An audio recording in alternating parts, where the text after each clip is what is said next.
Hello friends. तो आज हम पढ़ेंगे प्रीपोजिशंस के बारे में। पार्ट्स ऑफ स्पीच का ये भी एक इम्पॉर्टेंट टॉपिक है। हमारी दिनचर्या की भाषा में हम दिनचर्या की बातचीत में, लिखने में, बोलने में, पढ़ने में हर जगह इसका इस्तेमाल करते हैं। और एग्ज़ाम्स में, कॉम्पिटिटिव एग्ज़ाम्स किसी भी तरह के हों, गवर्नमेंट कॉम्पिटिटिव एग्ज़ाम्स हों या कुछ भी हो, हर जगह इसका यूज़ आता है। डायरेक्ट क्वेश्चंस पूछे जाते हैं। तो आइए आज हम इस टॉपिक को पढ़ते हैं। प्रीपोजिशंस, हिंदी में इन्हें संबंध सूचक अव्यय, जैसा कि आप नाम से ही देख सकते हैं, संबंध सूचक ऐसे शब्द, ऐसे वर्ड्स जो संबंध बताते हैं। किस तरह के संबंध बताते हैं भाई, आइए देखते हैं। Prepositions are words that express a relationship between a noun और a pronoun and the rest part of the sentence. Preposition ऐसे शब्द हैं जो संज्ञा या सर्वनाम और वाक्य के बाकी हिस्से के बीच संबंध व्यक्त करते हैं। कहने का मतलब, ये जो डेफिनेशन है यहाँ पे यह बताया जा रहा है कि एक सेंटेंस में दो अलग अलग हिस्से होते हैं। सेंटेंस के दो अलग अलग पार्ट होते हैं। उनको जिस शब्द से जोड़ा जाता है और एक मीनिंगफुल सेंटेंस बन के आता है, एक ऐसा सेंटेंस जिससे पूरे सेंटेंस में क्या कहा जा रहा है वो क्लियर से समझ में आ जाए, ऐसा जोड़ बिठाने वाला, ऐसा संयोजन करने वाला, ऐसा संबंध बनाने वाला शब्द प्रीपोजिशन कहलाता है। एग्जाम्पल्स देखते हैं। On, in, by, with, over, under, across, at, for, from, of, during. और भी बहुत सारे हैं। उनमें से ये कुछ कॉमन जो हम अक्सर यूज करते हैं उस तरह के प्रीपोजिशंस हैं। इनको हम आगे एग्जाम्पल्स में देखेंगे तो सबके मतलब समझ में आ जाएंगे। एक एक करके एग्जाम्पल देखते हैं। I am at my home, मैं अपने घर पर हूँ। जो प्रीपोजिशन है एट, ये सेंटेंस के एक हिस्से को आई एम और दूसरा हिस्सा माई होम, दोनों को अगर अलग अलग बोले तो कोई मतलब नहीं बन रहा है। आई एम, इतना बोल के बस रुक गए। समझ में आ रहा है आई एम क्या है? ये आई एम मैं हूँ। उसी तरह से माई होम, मेरा घर। सेंटेंस में क्या कहना चाह रहा है सामने वाला समझ में नहीं आ रहा है। लेकिन जैसे ही एट यानी कि पर लगाकर जोड़ते हैं इसको, तो ये एक मीनिंगफुल सेंटेंस बनता है कि हाँ भाई, I am at my home, मैं अपने घर पर हूँ। उसी तरह से ही इज, सेंटेंस का एक पार्ट है, दूसरा पार्ट है हिज ऑफिस। उसको जोड़ के जो एक मीनिंगफुल सेंटेंस बन रहा है, मतलब निकल रहा है सेंटेंस से, वो तब हो रहा है जब इन लगा रहे हैं यहाँ पे। He is in his office, वह अपने कार्यालय में है। दोनों जब अलग अलग बोल रहे हैं, ही इज या फिर हिज ऑफिस, तो कोई मतलब नहीं बन रहा है। ही इसका मतलब है वह है, हिज ऑफिस अपने कार्यालय। इनको अलग अलग अगर हम बोले, वह है अपने कार्यालय, तो कोई मतलब नहीं बन रहा है।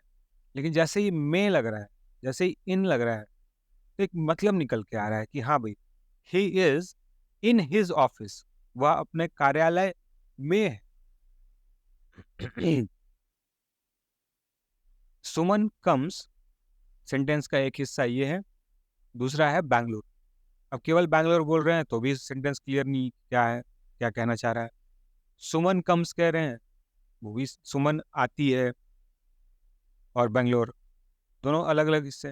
लेकिन जैसे ही फ्रॉम लगाते हैं, प्रीपोजिशन फ्रॉम से, सुमन कम्स फ्रॉम बैंगलोर, सुमन बंगलोर से आती है, तो यहाँ पे एक मतलब निकल के आ रहा है कि हाँ, सेंटेंस का ये एक मतलब है कि सुमन बैंगलोर से आती है। आइए और एग्जांपल्स देखते हैं। The book is on the table, किताब मेज पर है। ही comes by bus every day, वह हर दिन बस से आता है। सेंटेंस के दो अलग अलग हिस्सों को ये प्रीपोजिशन जोड़ रहा है। प्रीपोजिशन का यही काम, यही पर्पस है इसका, यही उद्देश्य है। सेंटेंस के दो अलग अलग हिस्सों को, मीनिंगलेस हिस्सों को, यानी कि जिनका अकेले खुद से अगर केवल वो पार्ट बोला जाए तो कुछ मतलब नहीं बनता है, उन वैसे फ्रेज को कहते हैं, दो या दो से ज़्यादा शब्द, इनको आपस में जोड़ के एक मीनिंगफुल सेंटेंस बनाता है प्रीपोजिशन। ही कम्स अगर केवल मैं बोलता हूँ वह आता है, और अगर मैं केवल यह बोलता हूँ कि बस एवरी डे, बस हर दिन, तो ये सेंटेंस पूरा कंप्लीट नहीं हो रहा है। लेकिन जैसे ही मैं कहता हूँ कि he comes by bus every day, वह हर दिन बस से आता है, तो एक मीनिंगफुल सेंटेंस बनाइए, कंप्लीट सेंटेंस बनाइए। Saroj is going with her husband, Saroj अपने पति के साथ जा रही है। A plane flew really low over our heads, एक विमान हमारे सिर के ऊपर से काफी नीचे से उड़ा। ये थोड़ा कंफ्यूजिंग सेंटेंस लग रहा होगा, लेकिन आपने नोटिस किया होगा, विमान जो प्लेन होता है वो उड़ता तो है हमारे सिर के ऊपर से ही ना आखिर, लेकिन कई बार काफी ऊपर ऊपर से उड़ जाता है आसमान में, और कई बार बिल्कुल हमारे घरों के ऊपर से, छत के ऊपर से ऐसा लगता है, बिल्कुल अगर घर के टेरेस पे खड़े रहें, घर का जो छत है उस पे अगर खड़े रहें तो लगेगा कि जैसे हमारे सिर के ऊपर से गुजरा है, चाहे तो उसे छू भी सकते हैं, इतना नीचे से गुजरता है कभी कभी। हालांकि उतना नीचे से गुजरता नहीं है ऐसा हमें लगता है, लेकिन फिर भी काफ़ी नीचे से गुजरता है। बट नॉर्मली आप देखेंगे तो जो फाइटर प्लेन्स होते हैं स्पेशली, वो तो बहुत ऊपर से उड़ते हैं, और जो पैसेंजर प्लेन होते हैं वो भी ठीक ठाक ऊंचाई से उड़ते हैं। दे found a labyrinth of tunnels under the ground, इसको लैब्रिंथ पढ़ते हैं, लिखा हुआ है लेबी रिंथ, लेकिन वैसे पढ़ते नहीं, लैब्रिंथ, वाई साइलेंट रहेगा, लैब रिंथ, वाई को आप मत प्रोनाउंस करना। दे found a labyrinth of tunnels under the ground, उन्हें जमीन के नीचे सुरंगों की एक भूल भुलैया मिली। लैब्रिंथ का मतलब होता है भूल भुलैया, टनल्स का मतलब होता है सुरंग। सेंटेंस है दे फाउंड अ लैब्रिंथ, सेंटेंस का एक पार्ट ये है, दूसरा पार्ट है tunnels under the ground. They found a labyrinth, उन्हें जमीन के नीचे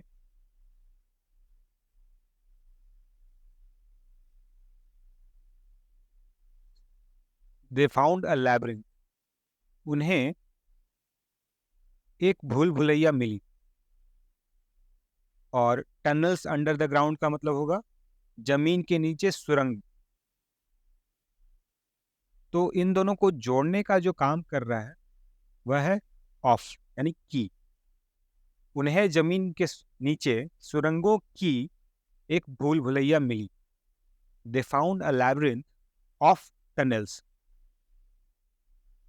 किस चीज की भूल भुलैया है? सुरंगों की।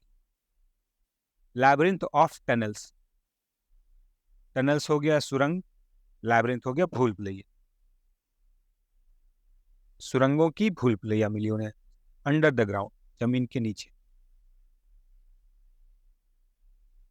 आगे देखते हैं टाइप्स ऑफ प्रीपोजिशंस। संबंध सूचक अव्यय के प्रकार। Based on their composition they can be classified into below mentioned two types, उनकी संरचना के आधार पर उन्हें निम्नलिखित दो प्रकारों में वर्गीकृत किया जा सकता है। कंपोजिशन यानी संरचना, इसका मतलब होता है कोई चीज किस चीज से बनी।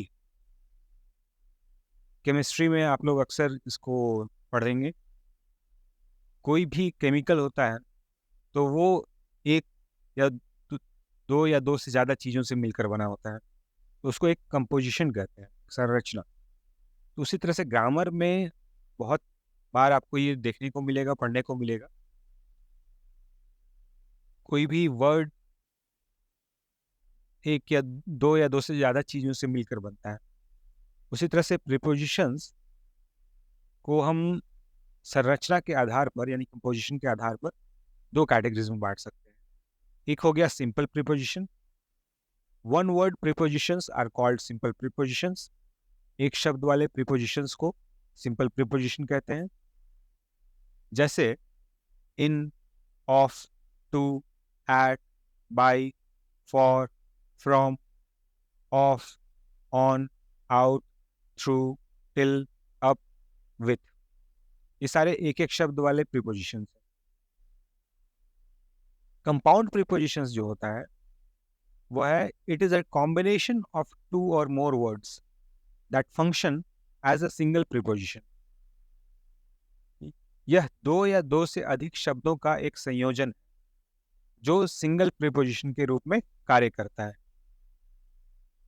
एग्जाम्पल देखते हैं। According to, along with, because of, in spite of, out of, up to, etc. इन सभी के हम एग्जाम्पल्स आगे देखेंगे तो और क्लैरिटी आएगा कि इनका मतलब क्या होता है। अभी के लिए बस आप इतना समझो कि जो एक एक शब्द वाले हैं, एक एक वर्ड्स वाले हैं, वो सिंपल प्रीपोजिशन होते हैं जो दो वर्ड से मिलकर बने। अकॉर्डिंग एक वर्ड हो गया, दूसरा वर्ड हो गया टू। अलॉन्ग एक वर्ड हुआ, दूसरा वर्ड विथ। बिकॉज एक वर्ड है, दूसरा वर्ड ऑफ।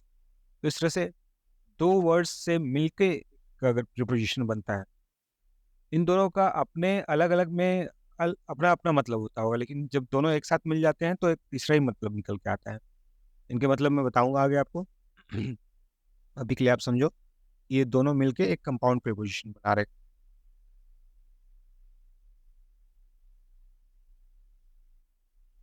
इसके पहले जो दो टाइप्स थे वो संरचना के आधार पे थे, कंपोजिशन के आधार पे थे कि भाई एक वर्ड के हैं या दो वर्ड से मिलके बने हैं। और जो आगे टाइप्स हैं वो हैं अलग अलग कैटेगरीज के। Based on the relationships they form in the sentence, they can be categorized into below mentioned types. वाक्य में उनके द्वारा बनाए गए संबंधों के आधार पर उन्हें निम्नलिखित प्रकारों में वर्गीकृत किया जा सकता है। इसके पहले वाले जो दो थे वो संरचना के आधार पर थे, ये जो दो हैं वो संबंधों के आधार पर। सेंटेंस में एक पार्ट को दूसरे पार्ट से जोड़ते समय वो किस तरह का संबंध बता रहे हैं उस पर डिपेंड करता है कि वो किस कैटेगरी के प्रीपोजिशंस हैं। तो जो पहला है वो है डायरेक्शंस, दिशा का, दिशा बताने वाला प्रीपोजिशन। एग्जाम्पल देखते हैं। Our house can be found to the left. हमारा घर लेफ्ट साइड में पाया जा सकता है। कैन बी फाउंड मतलब पाया जा सकता है। तो अब ये जो टू है वह दिशा बता रहा है, दिशा बताने वाला प्रीपोजिशन। लोकेशन बताने वाला प्रीपोजिशन कैसा होता है? We went to the theatre to see a movie. यहाँ भी टू अपना काम कर रहा है, लोकेशन बता रहा है। लोकेशन कहने का मतलब कोई पर्टिकुलर जगह बता रहा है जहाँ पे कि यह व्यक्ति जा रहा है। सेम जो वर्ड था टू वो यहाँ पे दिशा बता रहा था, भाई लेफ्ट साइड से, बाएं साइड से। हमारा घर बाएं साइड में पाया जा सकता है। लेकिन ये जब लोकेशन की बात करेंगे तो किसी खास जगह के बारे में बताएगा वो। We went to the theatre to see a movie. हम लोग थिएटर गए एक मूवी देखने के लिए। थिएटर यानी सिनेमा हॉल। तो टू यहाँ पे थिएटर के बारे में बता रहा है। यहाँ वाला टू दिशा बता रहा था, लेफ्ट साइड। स्पेस का प्रीपोजिशन होता है the dog hid beneath the chair. Beneath कहने का मतलब, बीनीथ का मतलब है किसी चीज के नीचे। कुत्ता चेयर के नीचे छुप गया। हिड मतलब छुपना। हाइड से बना है, हाइड मतलब ना होता है उसका, लेकिन जब किसी वर्ड के साथ, किसी सेंटेंस के साथ यूज करेंगे तो पास्ट टेंस में जब यूज करेंगे तो वो हिड हो जाएगा, ई हट जाता है उसका। The dog hid beneath the chair, कुत्ता चेयर के नीचे छुप गया। टाइम का प्रीपोजिशन बताने के लिए सिंस या फॉर यूज करते हैं। इस सेंटेंस में है since this morning we have been working, सुबह से। तो आइए दोस्तों, डायग्राम्स की मदद मदद से, पिक्चर्स की मदद से प्रीपोजिशंस को समझने की कोशिश करते हैं। ये जो पहला पिक्चर आप देख रहे हैं यहाँ पे, इसमें आप देख सकते हैं कि एक बॉक्स बना हुआ है और बिल्कुल उससे सटा हुआ एक बॉल है। तो इसलिए इसे हम कहते हैं the ball is under the box. वहीं अगर ये इस पिक्चर में आप देखिए, बॉल है, सॉरी ये बॉक्स है, और जो बॉल है वो काफ़ी नीचे है इससे। तो ऐसे केस में हम कहेंगे the ball is below the box. जब सरफेस को टच कर रहा हो तो अंडर यूज करते हैं, जब सरफेस को टच ना कर रहा हो, उसके काफी नीचे हो, तो बिलो यूज करते हैं। इस वाले एग्जांपल में देखते हैं, जो मेरा ये अपर सरफेस है यहाँ से लेके यहाँ तक, इसके ऊपर अगर है और टच कर रहा है इसको, तो ऑन यूज करेंगे। The ball is on the table. वही अगर सरफेस को टच नहीं कर रहा है, थोड़ा उसके ऊपर है, the ball is above, over the table, और भी ज्यादा ऊपर है तो अबव यूज करते हैं। इसको एक दूसरे एग्जांपल से समझाने की कोशिश करता हूँ। प्लेन, जो हवाई जहाज होता है, उसका एग्जांपल लेते हैं। The plane is on the ground. जो हवाई जहाज है, इस ये बॉल जो दिख रहा है इसको आप हवाई जहाज मान लीजिए। तो अगर मैं कहता हूँ कि the plane is on the ground, तो इसका मतलब है कि प्लेन ग्राउंड को टच कर रहा है। वही अगर कहता हूँ कि the plane flew over my head, plane मेरे सिर के ऊपर से उड़ा, तो इसका मतलब है कि काफी ऊपर से उड़ा, मेरे काफी ऊपर से, और ग्राउंड जो सरफेस है उसके काफी ऊपर से। वही अगर कहूँ कि the plane went up above in the sky, plane आसमान में बहुत ऊंचा चला गया, तो वहां पे अबव यूज करते हैं जब बहुत ऊंचा दर्शाना हो। तो इस तरह से सरफेस के रिलेशन में कितनी दूरी है उसके हिसाब से हम ऑन, ओवर और अबव यूज करेंगे, और उसी तरह से अंडर और बिलो यूज करेंगे। अगर सरफेस को टच कर रहा है तो अंडर यूज करेंगे, सरफेस को नहीं टच कर रहा है, उसके काफी नीचे है, तो बिलो यूज करेंगे। अब यहाँ देखते हैं प्रीपोजिशंस ऑफ डायरेक्शन, दिशा के प्रीपोजिशंस। ऐसे प्रीपोजिशंस, ऐसे वर्ड्स, ऐसे शब्द जो दिशा का ज्ञान। एग्जाम्पल देखते हैं, ये सीढ़ी बनी हुई है, स्टेप्स बने हुए हैं, और वॉल जो है वो ऊपर से नीचे की तरफ आ रहा है, तो यहाँ पे डाउन यूज करेंगे। The ball is coming down the steps. वही अगर नीचे से ऊपर की तरफ जा रहा हो तो उसे कहेंगे up. The ball is going. उसी तरह से अगर किसी चीज के आर पार हो जा रहा है कोई चीज, तो थ्रू बोलेंगे। The ball is going through the tunnel और थ्रू दी पाइप, जो भी है ये। किसी चीज के ऊपर से जा रहा है, कहेंगे ओवर। किसी चीज के बगल से गुजर रहा है तो कहेंगे past. The ball is going past the box. किसी चीज से दूर जा रहा है तो कहेंगे अवे फ्रॉम द बॉक्स। किसी चीज की तरफ जा रहा है तो कहेंगे टू द बॉक्स और टूवर्ड्स द बॉक्स। किसी चीज के इर्द गिर्द घूम रहा है तो कहेंगे the ball is revolving around the box. Revolving word use करेंगे, उसका मतलब होता है घूमना।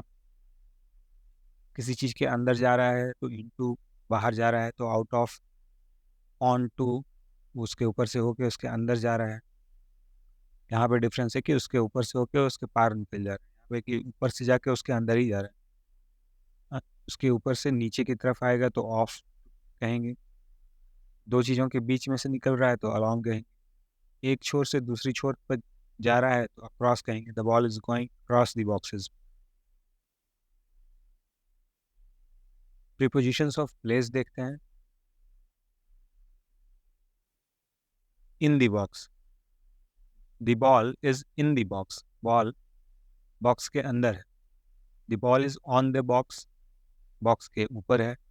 अंडर द बॉक्स मैंने बताया था अभी 2 स्लाइड पीछे, उसे टच करते हुए उसके नीचे है। नेक्स्ट टू द बॉक्स का मतलब होता है बगल में। बिटवीन द बॉक्सेस मतलब बीच में। अमॉन्ग द बॉक्सेस मतलब 2 या 2 से ज़्यादा बॉक्सेस के बीच में। 2 के बीच में रहेगा तो बिटवीन यूज़ करेंगे, 2 से ज़्यादा के बीच में रहेगा तो अमॉन्ग यूज़ करेंगे। इन फ्रंट ऑफ द बॉक्स का मतलब सामने, बिहाइंड का मतलब पीछे, अबव का मतलब ऊपर, बिलो का मतलब नीचे, नियर का मतलब नज़दीक, फार फ्रॉम द बॉक्स मतलब दूर। एट द डोर दरवाजे पर। The delivery guy is at the door, the postman is at the door, postman दरवाजे पर है, डिलीवरी वाला बंदा दरवाजे पर है, दरवाजे के बाहर खड़ा है। प्रीपोजिशंस ऑफ टाइम देखते हैं। इन, इन का यूज़ हम तब करते हैं जब दिन के किसी पर्टिकुलर टाइम की बात कर रहे हो, जैसे afternoon, in the afternoon, in the evening, in the morning. इसी तरह से अगर सीज़न यानी मौसम के बारे में बात करना हो तो कहेंगे in the summer, in the winter, in the fall. I went to my home town in the summer. On use नहीं करेंगे, एट यूज़ नहीं करेंगे। I went to my home town on the summer नहीं कहेंगे, at the summer नहीं, in the summer कहेंगे। In the spring, spring मतलब जब बाहर आता है। ऑन का यूज़ किसी दिन के साथ, अगर किसी पर्टिकुलर हफ्ते का जो दिन है उसके साथ अगर पूरे दिन का जो 3 मुख्य समय होता है उसमें से कोई एक अगर यूज़ करते हैं तो ऑन लगाते हैं। ऑन फ्राइडे आफ्टरनून, फ्राइडे शुक्रवार दिन में, मध्याह्न। ऑन मंडे इवनिंग, यहाँ पे इन मंडे इवनिंग या इन फ्राइडे आफ्टरनून लगाना गलत होगा। जब किसी एक पर्टिकुलर दिन के ही, उसी दिन के किसी खास समय की बात करते हैं तब इन लगा सकते हैं। लेकिन हम आज अगर बात कर रहे हैं कुछ दिन बाद के किसी पर्टिकुलर दिन के, उस दिन के जो 3 मुख्य समय होता है उसमें से किसी एक मुख्य समय के बारे में, तो ऑन लगाते हैं। उसी तरह से अगर सिर्फ मौसम की बात कर रहे हैं तो इन लगेगा। लेकिन अगर मौसम के साथ कोई उस दिन का पर्टिकुलर समय हो, मॉर्निंग इवनिंग या आफ्टरनून, तो ऑन लगेगा। On a summer evening, I went to the beach on a summer evening. मैं बीच पर यानी समंदर किनारे एक गर्मियों के मौसम में एक शाम में गया। ऑन अ कोल्ड डे, जब विंटर है, एक मौसम है, तब हम इन लगाएंगे। लेकिन उस मौसम, मौसम एक पीरियड होता है, 2 महीना 3 महीना 4 महीने का पीरियड होता है। लेकिन पर्टिकुलर डे है, कोई ठंडा दिन है, तो ऑन लगाएंगे। I went to the cafe on a cold day, मैं एक I went to the restaurant on a cold day, मैं एक रेस्टोरेंट गया एक ठंडे दिन, एक ठंडे दिन पर। ऑन का मतलब पर होता है। मे के लिए इन लगाएंगे। On my birthday, he came and gave me a bicycle on my birthday, in my birthday नहीं कहें। तो ऑन किसी खास पर्टिकुलर दिन को या दिन के किसी अवधि को कहा जाता है। On my wedding day, she came very late on my wedding, यहाँ पे इन नहीं लगाएंगे। She came very late in my wedding day नहीं, ऑन माई वेडिंग। किसी खास पर्टिकुलर दिन के लिए या दिन के वक्त के लिए या मौसम के साथ किसी दिन के किसी पर्टिकुलर वक्त के साथ ऑन लगता है। जबकि इन लगता है एक जनरल भाषा में, जब हम आम बातचीत में कहते हैं। उसी तरह से एट लगेगा और भी खास दिन के और भी ज़्यादा खास समय के बारे में अगर बात कर रहे हैं। डस्क मतलब होता है जब शाम ढलती है, सूरज ढलता है, जब जब शाम का वक्त होता है उसको डस्क कहते हैं। तो at dusk, he met me at dusk, वो मुझसे शाम को मिला। At night, they came at night, वे लोग रात में आए, रात को आए। At sunset, at bed time, at dinner time, at lunch time. तो ये बिल्कुल देख रहे हो आप, पर्टिकुलर दिन के भी किसी बहुत ही खास समय की बात हुई। सो बेसिकली इन यूज़ होता है जनरल चीज़ों को बताने के लिए, ऑन होता है थोड़ा और खास चीज़ों को बताने के लिए, एट होता है और भी ज़्यादा खास चीज़ों को बताने के लिए।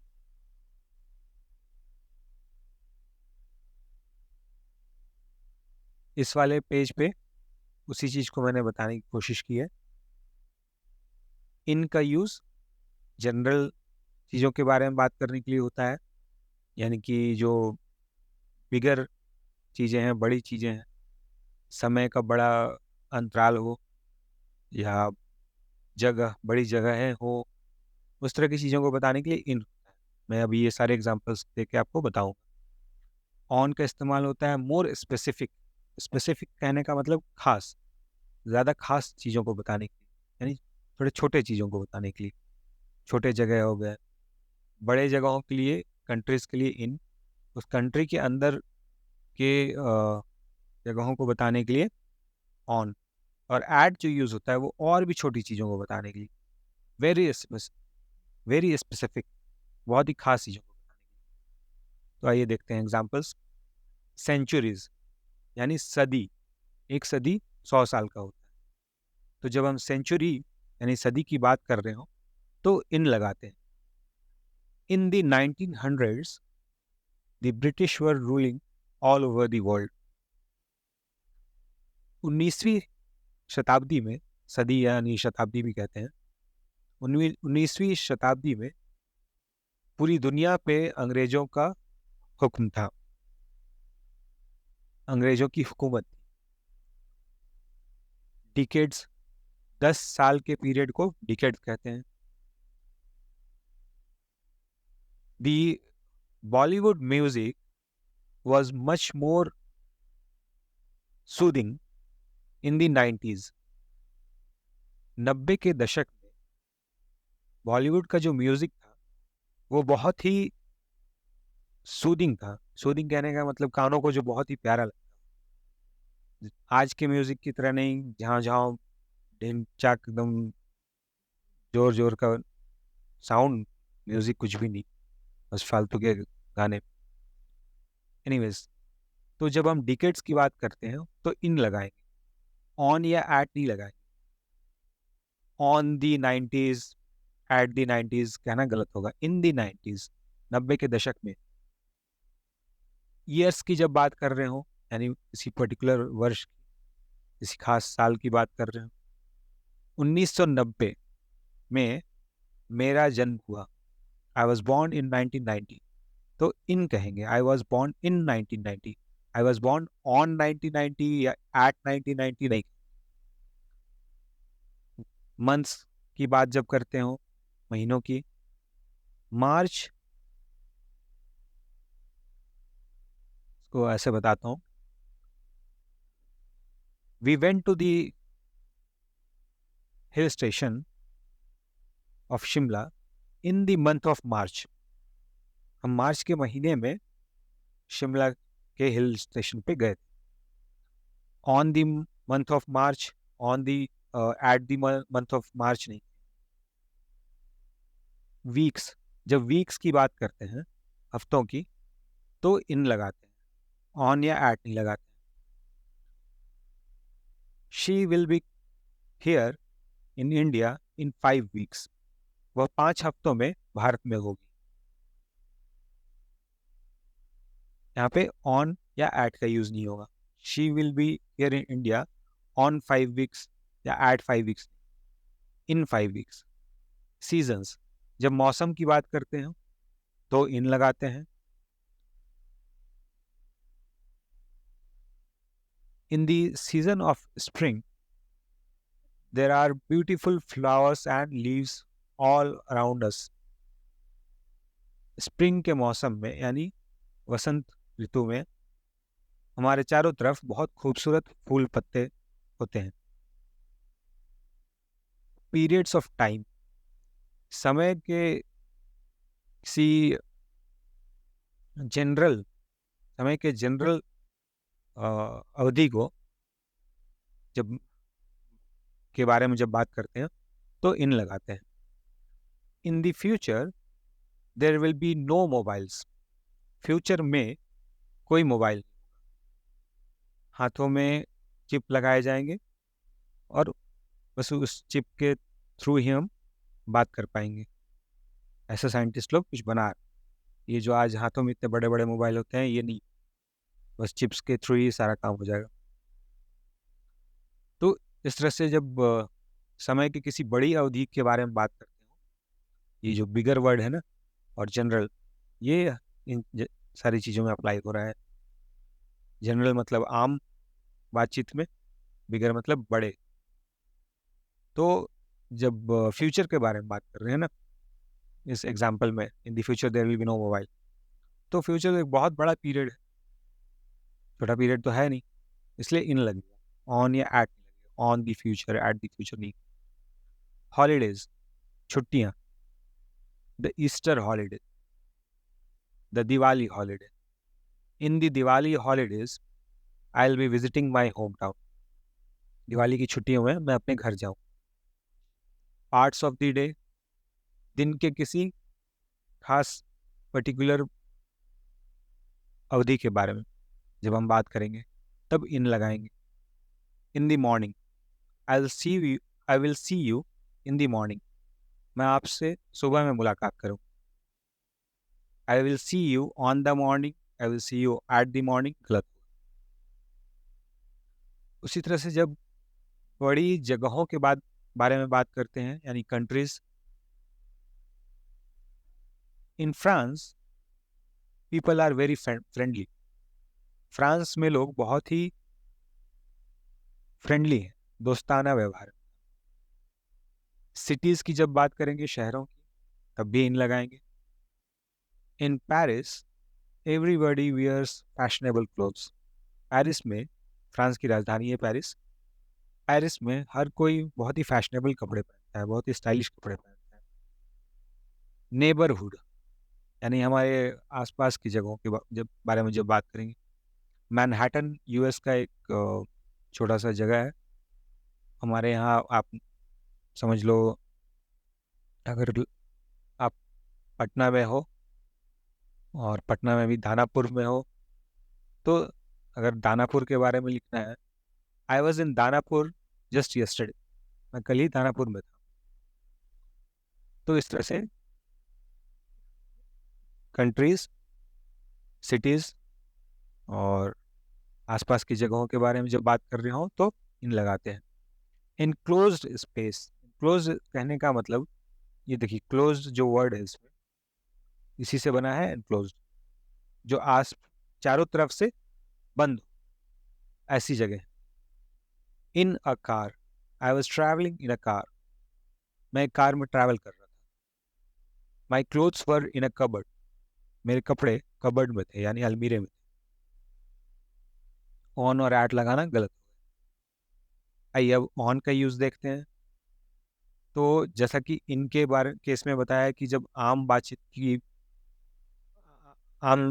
भाषा की बातचीत कर रहे हो, जनरल यानी बिगर यानी बड़ी चीज़ों के बारे में, सेंचुरीज, डिकेड्स, ईयर्स, सदियाँ, दशक, साल, महीने, वीक, इस तरह से. कंट्री, सिटीज, नेबरहुड, देश, शहर, थोड़ी शहर से थोड़ी छोटी जगह बट बड़ी जगह, तो इन लगाते हैं. लेकिन जब ऑन का यूज़ कब करेंगे, थोड़ा और ख़ास यानी मोर स्पेसिफिक और छोटे, इन चीज़ों से थोड़े छोटे जगह. एग्जाम्पल देखते हैं.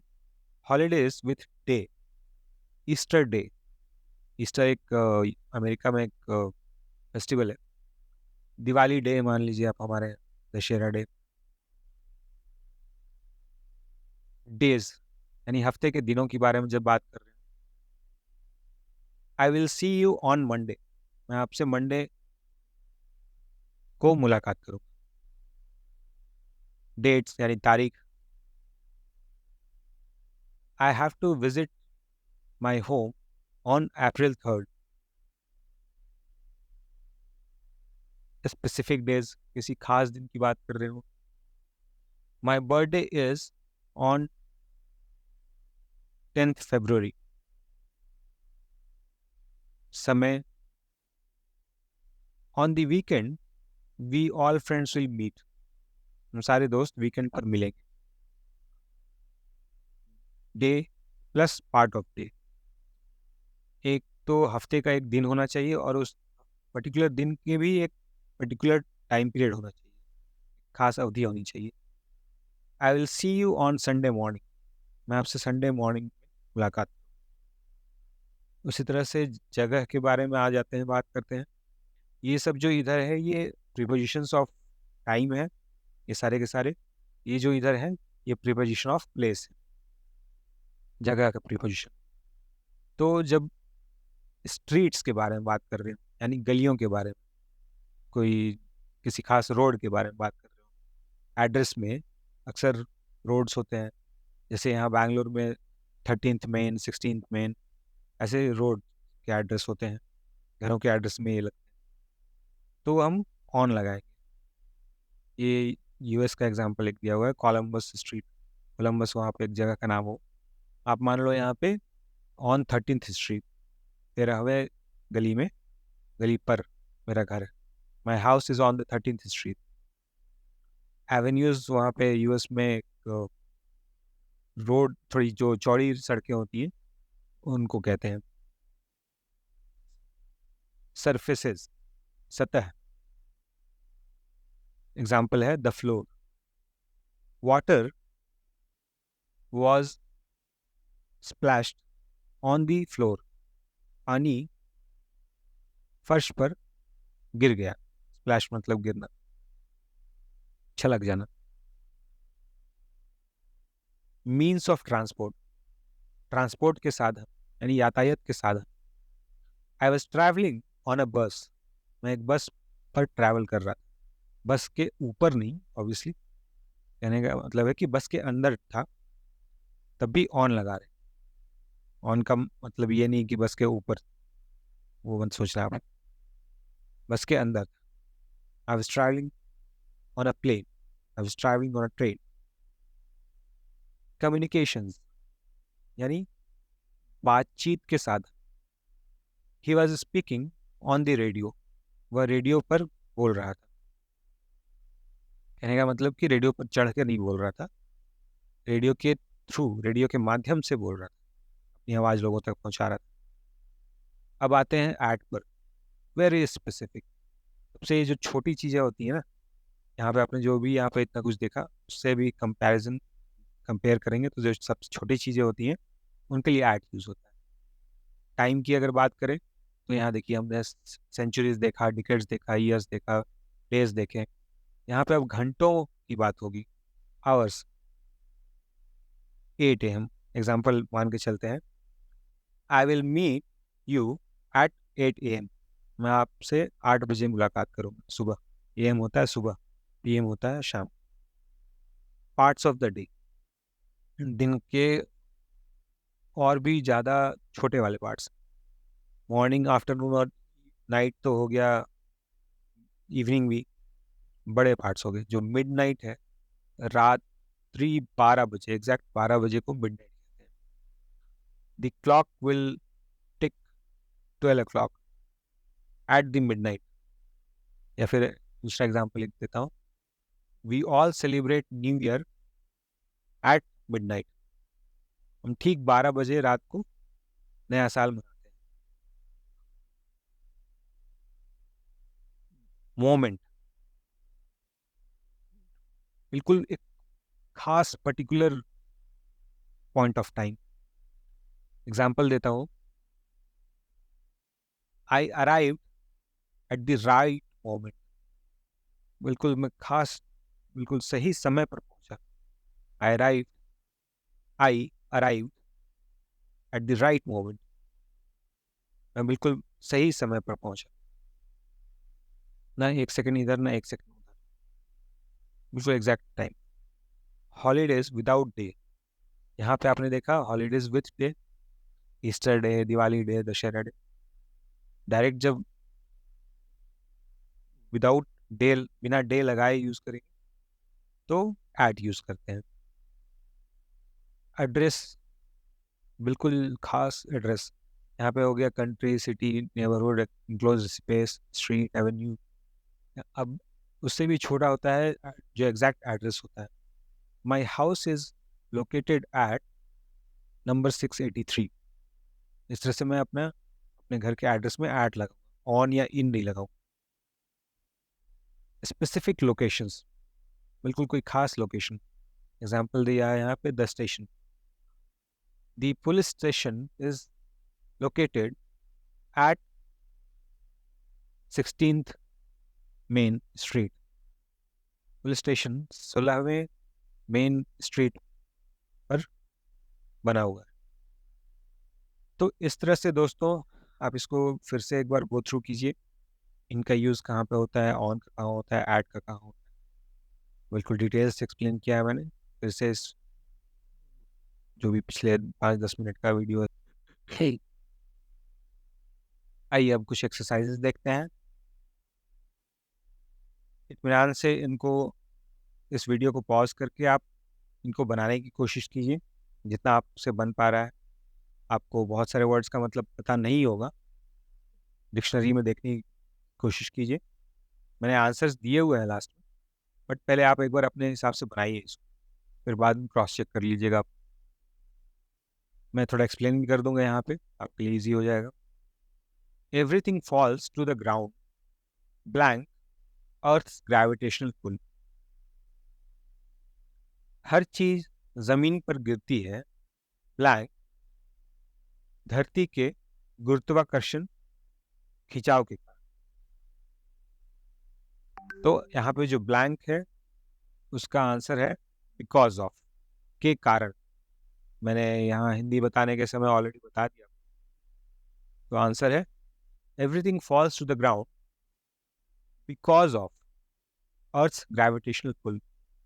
धरती पर हर चीज गिरती है क्योंकि, धरती पर हर चीज गिरती है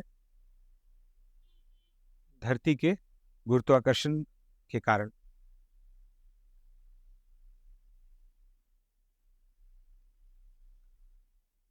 the trial was done blank the procedure of law. Answer है in accordance with. The trial was done in accordance with the procedure of law. In accordance with का मतलब होता है के अनुसार। यहाँ पे कहने का मतलब है द ट्रायल, ट्रायल वो होता है जो कोर्ट में जिरह की जाती है, कोर्ट में केस जो लड़ा जाता है उसको ट्रायल। तो जो कोर्ट में केस लड़ी गई, जिरह की गई, वो कानून के प्रोसीजर के हिसाब से। तो इन अकॉर्डेंस का मतलब होता है के हिसाब से, के अनुसार। प्रोसीजर ऑफ लॉ का मतलब है कानून के नियमों के हिसाब से, कानून के नियमों के अनुसार। कोर्ट में जो जिरह की गई, जो बहस की गई, जो केस लड़ा गया, वह कानून के नियमों के हिसाब से था। यहाँ पे ड्यू टू, डिस्पाइट ऑफ इसलिए नहीं होगा क्योंकि इनके मतलब अलग अलग इस सेंटेंस में फिट नहीं बैठते हैं। ड्यू टू का मतलब होता है किसी चीज की वजह से।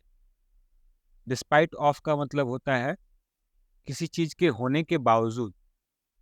तो अब आप यहाँ पे सेंटेंस में बिठाइए the trial was done due to the procedure of law.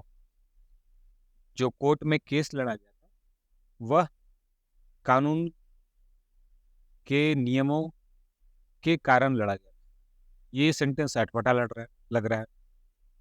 The trial was done despite of the procedure of law. Court में जो केस लड़ा गया वह कानून के नियमों के बावजूद लड़ा गया। डिस्पाइट ऑफ का मतलब होता है बावजूद। ये भी अटपटा लग रहा है। जो सही लग रहा है वो है the trial was done in accordance with the procedure of law. In accordance with, जो कोर्ट में केस लड़ा गया वह कानून के नियमों के हिसाब से लड़ा गया।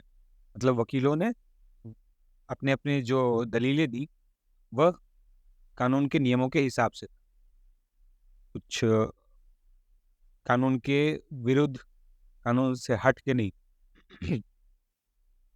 India Gate is located right blank the president's house. Answer है India Gate is located right in front of the president's house. In front of का मतलब होता है ठीक सामने, के सामने। राइट का मतलब है ठीक, यहाँ इन फ्रंट ऑफ का मतलब होता है के सामने।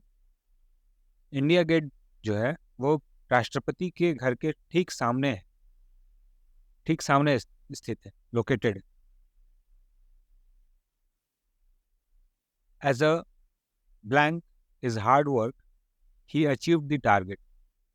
आंसर है as a result of his hard work he achieve the target.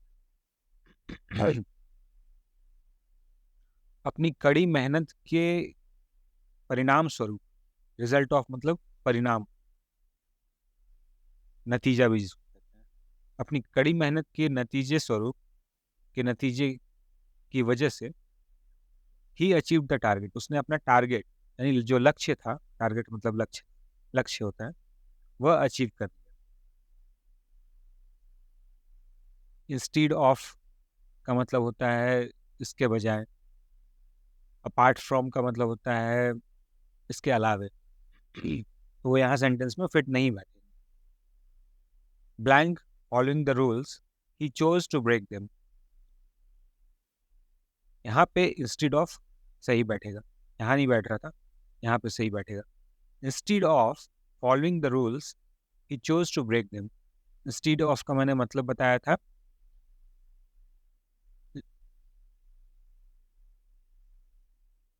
के बजाय। सॉरी, बीच में मैं भी थोड़ा थोड़ा भूल जाता हूँ, इतने सारे वर्ड्स हैं तो दिमाग में थोड़ा जोर लगाना पड़ता है किस वर्ड का एग्जैक्ट क्या मीनिंग, ताकि आप लोगों को कुछ गलत ना बता दूँ मैं जल्दबाजी में। तो इंस्टीड ऑफ का मतलब होता है के बावजूद। Following the rules, rules follow करने के बजाय। हाँ, इंस्टीड ऑफ का मतलब है कि बजाय,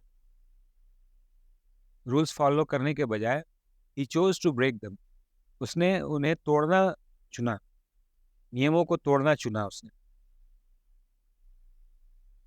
failure is often blank negligence. Answer है failure is often consequence of negligence. Consequence का मतलब होता है रिजल्ट, नतीजा, परिणाम। नेग्लिजेंस का मतलब होता है लापरवाही, केयरलेसनेस। फेलियर मतलब है नाकामयाब। नाकामयाबी अक्सर, ऑफन मतलब अक्सर, नाकामयाबी अक्सर लापरवाह होने का नतीजा है। नेग्लिजेंस मतलब लापरवाह, कंसिक्वेंस मतलब नतीजा, परिणाम। नाकामयाबी अक्सर लापरवाह होने का परिणाम, मतलब कि आप अगर लापरवाह होंगे तो नाकामयाबी मिलेगी। Much had been sacrificed blank achieving independence. Answer है much had been sacrificed for want of achieving independence. बहुत कुछ खोया गया है, त्याग किया गया है आज़ादी पाने के लिए। फॉर वांट ऑफ, पाने के लिए। इंडिपेंडेंस मतलब आज़ादी, सैक्रिफाइस मतलब त्याग।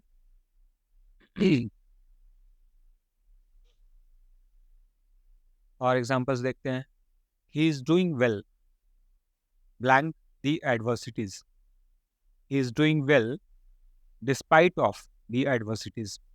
डिस्पाइट ऑफ का मतलब होता है इसके बावजूद, किसी चीज़ के बावजूद। एडवर्सिटीज़ का मतलब होता है जब हालात आपके अगेंस्ट हो, आपके विपरीत हो। फॉर एग्जांपल फाइनेंशियली आपके घर में प्रॉब्लम चल रहा हो पैसों का, या पढ़ाई-लिखाई का साधन ना हो आस-पास, नौकरी का साधन ना हो, बिज़नेस करने का साधन ना हो, कुछ भी मतलब खेती-बाड़ी करने का भी साधन हो। फिर भी इंसान अगर अच्छा कर लेता है, तो यह एक बहुत बड़ी बात है। एग्ज़ाम्पल यही सेंटेंस में यही कह रहा है, he is doing well despite of the adversities. वह अच्छा कर रहा है, बावजूद इसके कि हालात सही नहीं है, उसके अनुकूल नहीं है। The companies are blank each other. Options हैं एग्रीमेंट, इन अकॉर्डेंस टू और in agreement with. Answer, correct answer जो है वो है the companies are in agreement with each other. In agreement with का मतलब होता है सहमत होना, एक दूसरे से राज़ी होना। तो कंपनी, जो 2 कंपनियाँ हैं, या तो उससे ज़्यादा भी हो सकती हैं, वो आपस में सहमत। The companies are in agreement with each other. The national flag should be furled blank every building. The national flag should be furled on top of every building. केवल टॉप या अबव लिख देना सही नहीं होगा। ऑन टॉप ऑफ, हर एक building के ऊपर राष्ट्रीय ध्वज को फहराना चाहिए। फर्ल्ड मतलब फहराना। The students were given toys blank the sweets on children's day. Answer है the students were given toys in addition to the sweets on children's day. बच्चों को स्वीट्स के अलावे, इन एडिशन टू का मतलब होता है ऐड करना। ये ऐड वर्ड से बना है एडिशन। तो मिठाई के अलावे खिलौने भी दिए गए। टॉयज मतलब खिलौने, स्वीट्स मतलब मिठाई। चिल्ड्रंस डे पर, बाल दिवस पर, जो 14 नवंबर को होता है, नेहरू जी के जन्मदिन पर, उस दिन बच्चों को मिठाइयों के अलावे खिलौने भी दिए गए।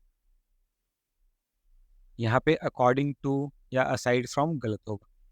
अकॉर्डिंग टू का मतलब अगेन होता है के अनुसार।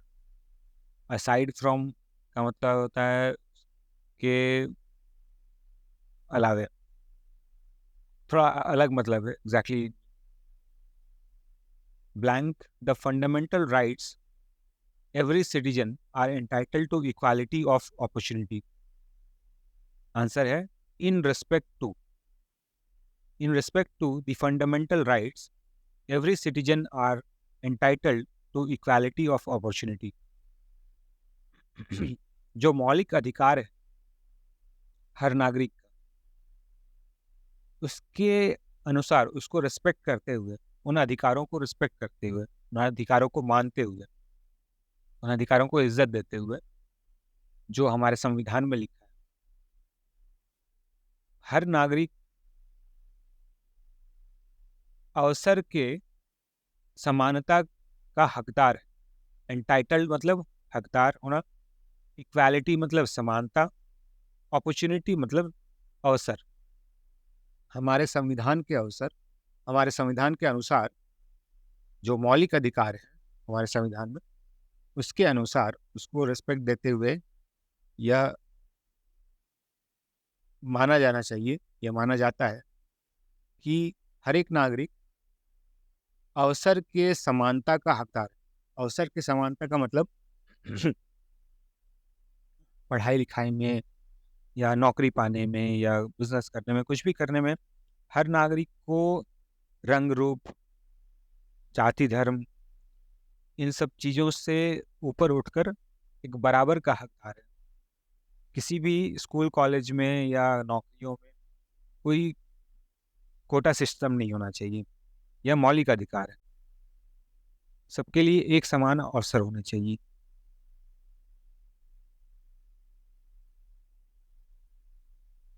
और 3 एग्जांपल्स देखते हैं, फिर ये चैप्टर खत्म है। ये आंसर्स हैं। Blank of the warnings, he continued swimming. Answer है in spite of. In spite of का मतलब होता है कोई चीज होने के बावजूद.